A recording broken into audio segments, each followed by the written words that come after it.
얼마 전에 제가 허리가 삐끗해서 양성열 장로님 병원에 가서 물리치료를 받는데 바로 제 옆에 할머니 한 분이 먼저 오셔서 치료를 받고 계셨습니다. 그런데 치료를 받으시다가 할머니 갑자기 혈압이 치솟는 바람에 어지럼증으로 통증을 호소하셨습니다. 고통스러워 하셨습니다. 들어보니까 심장질환이 평소에 있으셨고 또 고혈압 지병을 가지고 계신 분이었습니다. 병원에서 혈압 조절하는 약을 몇 차례 들여서 먹었는데도 혈압이 잡히지를 않으니까 전문 병원에 가야겠다고 가족들에게 연락을 하자고 간호사가 얘기를 했습니다. 그런데 연락할 가족이 없다는 것입니다. 할머니 자식이 하나도 없냐? 그랬는데 일남삼녀라고 그랬습니다. 그러면 누구든지 연락처를 주시면 대신 전화해 드릴 테니까 전화번호를 달라고 간호사가 재차 체근을 하는데도 연락처를 주지 않았습니다. 왜냐하면 아들 걱정한다고. 갑자기 이런 연락을 받으면 얼마나 걱정하겠냐고. 끝내 연락처를 주시지 않는 겁니다. 지금 자식들이 문제가 아니라 할머니가 지금 더 급하게 생겼는데 무슨 소리 하고 계시냐고 빨리 전화번호를 달라고 체근을 하는데도 할머니는 끝내 연락처를 주시지 않았어요. 119 구급대가 와서 다른 병원으로 모시고 가면서 연세 많으신 노인들은 보호자 동의가 없으면 치료가 어려우니 빨리 연락처를 말씀해 달라고 구급대원들이 말을 하는데도 절대 입을 열지 않았습니다. 상황이 급하니까 하는 수 없이 구급대원들이 일단 먼저 가면서 어떻게 해보겠다고 할머니를 모시고 나갔습니다.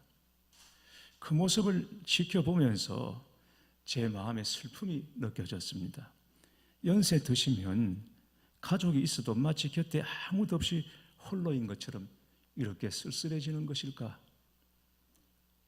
자녀들 걱정은 그리 하면서도 정작 당신들은 혹여 자식들에게 걱정이 될까? 그걸 걱정하시는 부모님. 오늘 어버이 주일을 맞아서 가족을 생각하고 특별히 우리 부모님들과 교회 어르신들을 다시 한번 생각해 보는 기회가 되기를 바랍니다. 연세를 드시면 왜 서운한 게 많아지는지, 왜 노여움이 생기는지, 그렇게 커 보이던 어른들이 어째서 어린아이처럼 작아지는지, 우리가 어른들을 얼마나 생각하고 이해하려고 노력하고 있는지, 그리고 나는 어떻게 늙어갈 것인지를 생각해 보아야 합니다. 가족이라는 말을 한글 사전에서 찾으면 이렇게 정의하고 있습니다. 부모를 중심으로 하여 그로부터 생겨난 아들, 딸, 손자, 손녀 등으로 구성된 집단 또는 그 구성원, 혼인, 혈연, 입양 등으로 이루어지며 대개 한 집에서 산다. 대개 한 집에서 사는 것이 가족인데 지금은 대개 따로 삽니다. 비록 한 집에 같이 산다 한들 서로 아는 것보다 모르는 것이 많은 채 알겠지, 이해하겠지, 가족이니까 하며 살아갑니다.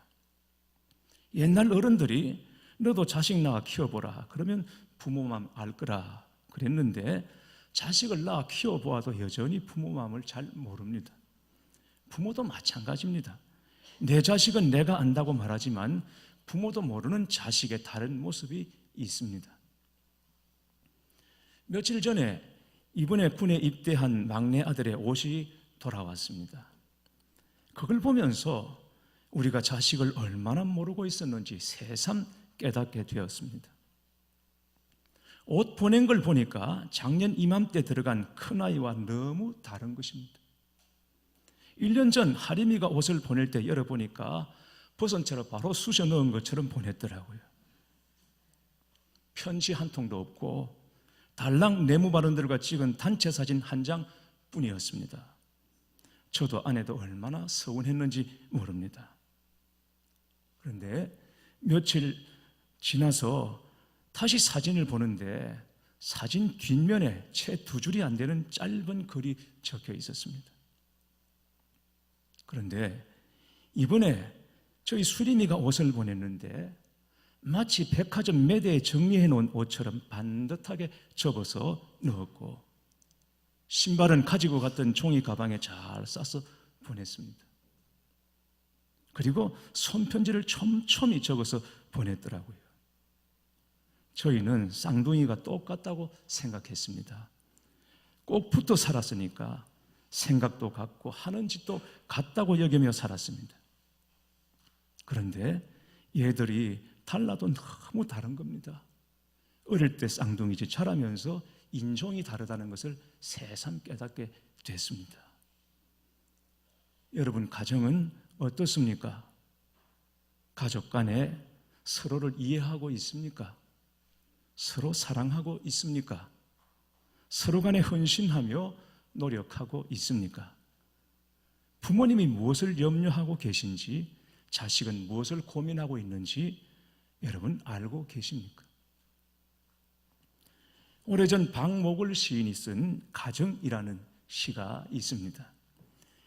지상에는 9켤레의 신발, 아니 현관에는, 아니 들간에는, 아니 어느 시인의 가정에는 알전등이 켜질 무렵 문수가 다른 9켤레의 신발을, 내 신발은 19문 반, 눈과 얼음의 길을 걸어 그들 앞에 그들 옆에 벗으면 6문 3의 코가 납작한 귀염둥아 귀염둥아 우리 막내둥아, 미소하는 내 얼굴을 보아라.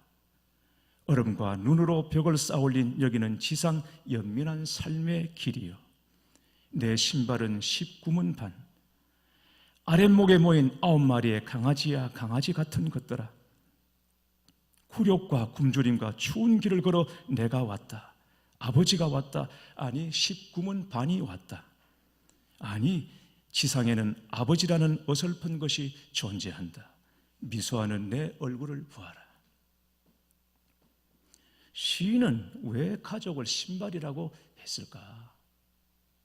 여기에 대하여 평론가 이어령 박사님은 신발은 가족의 고독을 의미하는 것이라고 말했습니다. 모두 같은 방에서 사는데 신발은 각각 사이즈가 다 다릅니다. 아무리 사랑한다고 해도 서로 신발을 함께 신을 수는 없습니다. 가족이라도 너는 너, 나는 나라는 외로움을 느낄 때가 있습니다. 그렇기만 합니까?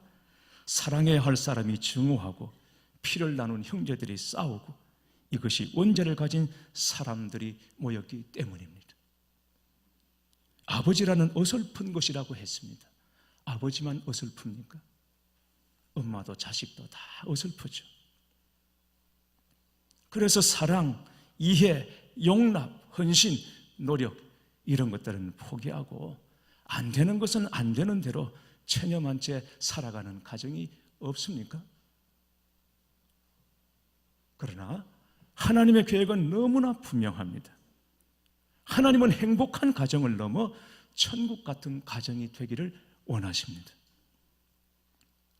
올 가정의 달 주제가 가정 하나님의 비밀 정원입니다. 새벽에 기도하는 중에 하나님께서 불현듯 섬광처럼 이 문구를 제게 주셨습니다. 그리고 한 달 동안 이 문구를 가지고, 이 제목을 가지고 기도해야 되겠다라고 생각하고 그렇게 기도하고 있습니다. 하나님이 계획하시고 디자인하시고 경영하시는 가정은 태초의 동상과 같이 하나님의 비밀 정원이 되는 것입니다. 그러나 여러분, 그냥 되는 일은 하나도 없습니다. 가정을 하나님의 비밀 정원으로 가꾸기 위해 하나님께서 가족 각자에게 주신 계명이 있습니다. 에베소서 5장 22절에서 6장 4절에 이르는 말씀이죠. 아내들이여 자기 남편에게 복종하기를 주께 하듯 하라. 남편들아 아내 사랑하기를 그리스도께서 교회를 사랑하시고 그 교회를 위하여 자신을 주심같이 하라. 자녀들아 주 안에서 너희 부모에게 순종하라. 내 아버지와 어머니를 공경하라.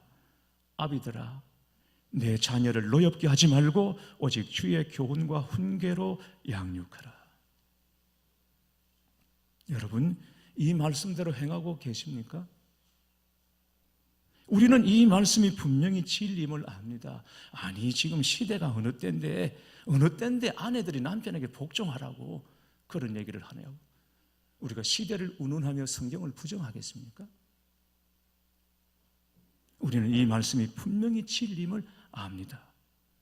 그런데 여러분, 안다고 그렇게 사라지던가요? 서로 사랑해야 한다는 건 모르는 사람은 아무도 없습니다. 오히려 알아서 더 괴로울 수가 있습니다. 아는 대로 행하지 못하는 연약함이 우리 안에 있기 때문입니다. 그런데 주님께서 이 계명을 주시기 전에 먼저 일러주신 말씀이 있습니다. 에베소서 5장 18절 말씀. 술 취하지 말라. 이는 방탕한 것이니 오직 성령의 충만함을 받으라 말씀하십니다. 오직 성령의 충만함을 받으라. 그리고 이어서 아내들이여 남편들아 자녀들아 아비들아 가족 간에 지켜야 할 계명을 말씀하고 있는 것입니다. 성령의 충만함을 받으라. 가정 행복을 말하는데 무슨 성령의 충만인가? 그러나 여러분, 이것이 바로 정답입니다. 성령 충만이 가정 행복의 비밀입니다. 능으로 안 되고 힘으로 안 되는 것이 있습니다. 그러나 성령의 충만을 받으면 말씀대로 살 힘이 생기기 때문입니다. 예수님의 12 제자들은 3년 동안 주님과 동고동락하면서 제자 훈련을 직접 받았음에도 불구하고 결정적인 순간에 주님을 배반하고 부인하고 떠나갔습니다. 훈련받은 제자답게 살지 못했습니다. 다 버릴지라도 나만은 절대 주님을 버리지 않겠다고 말했던 베드로, 그의 고백은 거짓이 아니었습니다. 그건 베드로의 진실이었습니다. 진심이었습니다. 다른 제자들도 마음은 그랬을 것입니다. 그러나 고백한 대로 마음먹은 대로 되지 않습니다. 결국 도망가고 부인하고 저주했습니다. 그랬던 제자들이 오순절 약속대로 임하신 성령을 받고 난 다음에 담대히 일어나 주의 복음을 증언하며 순교도 두려워하지 않는 진짜 제자들로 변화된 것입니다. 제자들에게도 성령 충만이 답이었습니다. 사랑하는 교회 여러분, 우리에게도 마찬가지입니다. 하나님의 비밀 정원 성령 충만이 답인 줄 믿으시기를 바랍니다. 가족 중 한 사람이라도 성령 충만하면 가정은 살게 되어 있습니다. 왜? 가정 구원이 그렇게 이루어졌기 때문입니다. 주 예수를 믿으라. 그리하면 너와 내 가정이 구원을 받으리라. 너와 내 집이 구원을 받으리라. 온 가족이 한꺼번에 다 일시에 같은 날 같은 자리에서 예수 믿는 극히 드문 일이죠. 가족들 중에 누구 한 사람 예수 믿기 시작하는데 가족 가운데 핍박, 박해가 있었고 교회 못 나가게 하고 성경을 찢고 때로는 맞기도 하고 그런 가운데 눈물로 기도하고 신앙생활 하는 중에 모르는 사이에 온 가족이 다 예수 믿는 역사가 일어나게 된 것이죠. 그것처럼 가족 중에 한 사람 성령 충만하면 그 가정은 반드시 살게 되는 것입니다. 두려운 일은 가족 중 누구 하나 성령 충만한 사람이 없다는 것입니다. 사도행전에 나오는 아나니아와 삽비라 부부의 비극은 부부 둘 다 영적으로 무너져 있다는 데 있었습니다. 아나니아 삽비라 부부는 땅을 팔아서 교회 바치기로 해놓고 누가 먼저 말했는지는 모르겠으나 그 중에 얼마를 감추고 나머지가 전부인 것처럼 교회 바치자고 말했습니다. 그때 한쪽도 좋다고 해서 성령을 결국 속였고 거의 동시에 부부가 죽는 무서운 벌을 받지 않습니까? 만약 한쪽이라도 그건 성령님을 속이는 일이잖아요 라고 했다면 그렇게 되지는 않았을 것입니다. 만약 그들이 온전히 성령님께 순종했더라면 아나니아 삽비라 부부는 바나바와 브리스길라 아굴라 부부 못지않게 중요한 초대교회의 지도자가 되었을 것입니다. 가족끼리 살다 보면 하나님의 뜻과는 반대되는 주장을 할 때가 있습니다. 말할 때가 있습니다. 주일인데 예배 드리러 가지 말자고 말할 수도 있고 이번 달에는 수입이 좀 많아졌는데 11조를 매달 드리던 만큼만 드리자고 할 수도 있고, 반대로 살림이 어려우니 헌금은 그냥 넘어가자고 말할 수도 있습니다. 만약 그럴 때 누구도 성령 충만하지 못해서 세상으로 이끌리게 되면 가정 행복은 점점 멀어지게 되는 것입니다. 에베소서 5장 21절에 성령 충만을 이렇게 말합니다. 그리스도를 경외함으로 피차 복종하는 것이라. 성령 충만은 그리스도에게 복종함으로, 피차 서로에게 그리스도를 경외함으로 피차 복종하는 것이라. 누구에게 복종하라는 것입니까? 이 말은 가족 중에 어느 한 사람이라도 이것이 하나님의 말씀이요 하면 무조건 복종하라는 것입니다. 가족이 정말 행복을 원한다면 남편이든 아내든 부모든 자녀이든 조금이라도 더 충만한 쪽으로 따르려고 해야 하고 그쪽으로 기울어져야 합니다. 그리스도를 경외함으로 피차 복종하라. 성령님의 다른 이름은 보혜사입니다. 보혜사란 도우시는 분이라는 뜻입니다. 성령님은 우리를 도우시는 분이십니다. 이 돕는다는 단어는 구체적으로 이런 경우에 쓰이는 단어입니다. 어떤 사람이 무거운 짐을 지고 있습니다. 짐이 점점 무거워집니다. 이제는 혼자 힘으로 도저히 견딜 수가 없게 되었습니다. 그때 너무 힘들어서 주저앉으려고 하는데 누군가가 와서 그 짐을 함께 들어줄 때 그 모습을 돕는다라고 말하는 것입니다. 돕는데 어떻게 돕습니까? 기도함으로 우리를 도우시는 성령님이십니다. 오늘 본문 26절 말씀을 다시 한번 보시겠습니다. 이와 같이 성령도 우리 연약함을 도우시나니 우리는 마땅히 기도할 바를 알지 못하나 오직 성령이 말할 수 없는 탄식으로 우리를 위하여 간구하시느니라.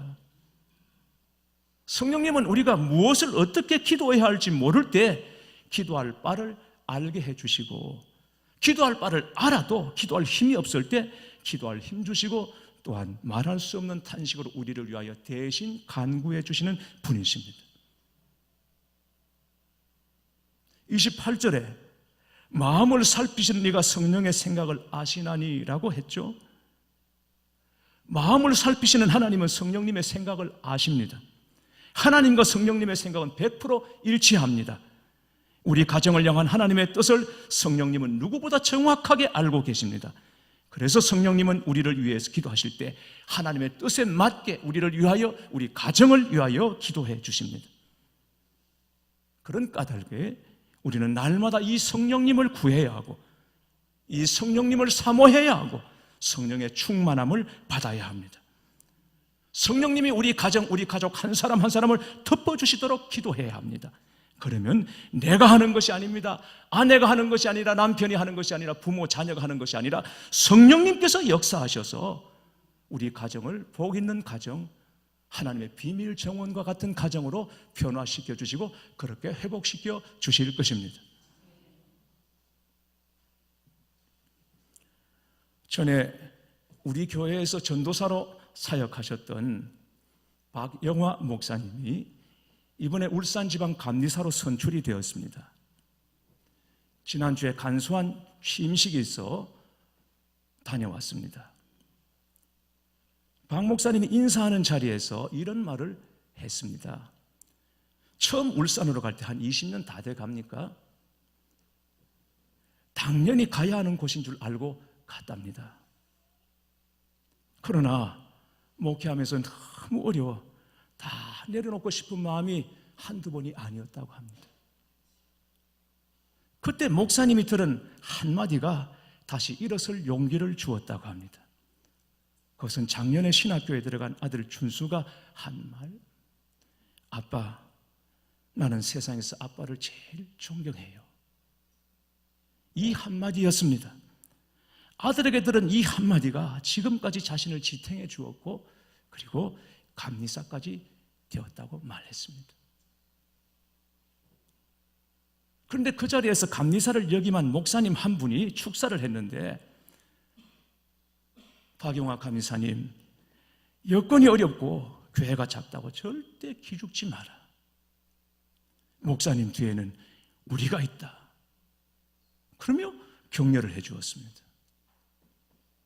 그리고는 나온 김에 축하의 노래를 한 곡 부르고 싶다고. 제 마음에 이럴 때는 무슨 노래로 축하나 궁금했는데 이분이 아빠 힘내세요. 우리가 있잖아요. 아빠 힘내세요. 우리가 있어요. 1절을 부르고 2절은 다 같이 부르자고. 2절은 감리사님 힘내세요. 우리가 있잖아요. 감리사님 힘내세요. 우리가 있어요. 찬양 아닌 찬양을 같이 했습니다. 그리고 마지막으로 한마디를 덧붙였습니다. 박감리사님, 진짜 우리가 있으니 힘내세요. 그러나 우리만 있어가지고는 안 됩니다. 알고 보면 우리도 다 연약한 사람들입니다. 우리 뒤에 성령님이 계십니다. 성령님이 진짜 감리사님을 도와주실 것입니다. 성령님의 도우심을 믿고 그 은혜를 힘입어 멋진 감리사가 되기를 바랍니다. 지금껏 그렇게 은혜로운 축사를 제가 들어본 적이 없습니다.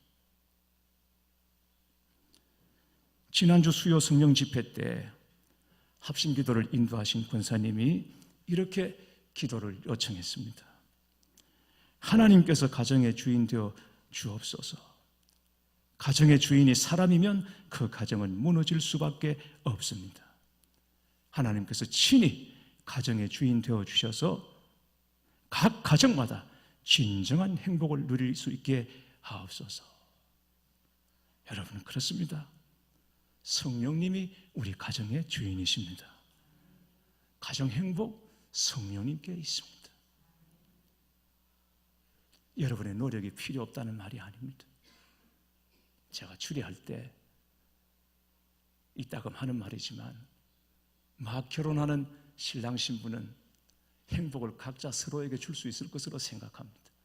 남편이 아내에게, 아내가 남편에게. 그래서 제가 물으면 하객들 다 듣게 예라고 대답을 합니다.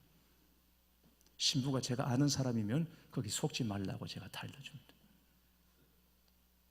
서로를 바라보며 서로 행복을 구하면 얼마 안 가서 힘들어집니다. 행복을 위해서 애썼는데 마음이 공허해지고 어려워집니다. 행복은 서로를 바라보며 서로에게 찾는 것이 아닙니다. 행복은 함께 바라보며 주님께 구하는 것입니다. 성령님이 가정 행복의 주인이십니다. 하나님의 비밀 정원 성령님이 하십니다. 온 가족이 하실 일은 이 성령님을 사모하시고 성령님을 기도하시고 그리고 한 분 한 분이 성령으로 충만해지는 것입니다.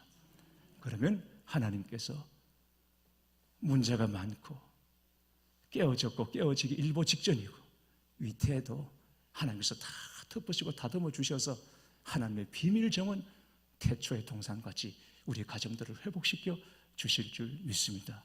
그 은혜가 여러분에게 있으시기를 주님의 이름으로 축원합니다. 아멘.